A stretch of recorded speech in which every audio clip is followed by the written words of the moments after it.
மா washing machine repair பண்ணுறதுக்கு 500 ரூபாவா? என் ஃப்ரெண்டெல்லாம் வந்து வாஷிங் மிஷின் ரிப்பேர் தான்மா பண்ணுறான். அவனை கூப்பினாருமா, அவனே சரி பண்ணிடுவான்மா. சரியா?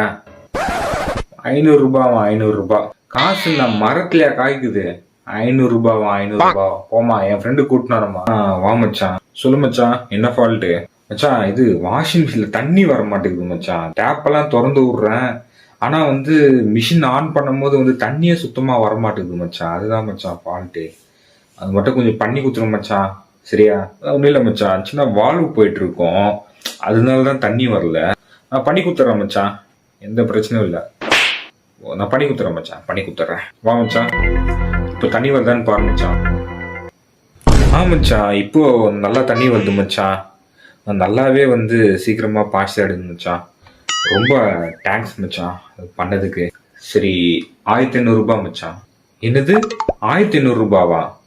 ஆமா மச்சான், நான் வேலை செஞ்சதுக்கு 1500 ரூபாய் மச்சான். கூகுள் பே பண்றியா இல்ல கேஷ் பண்றியா மச்சான்? 1500 ரூபாவா?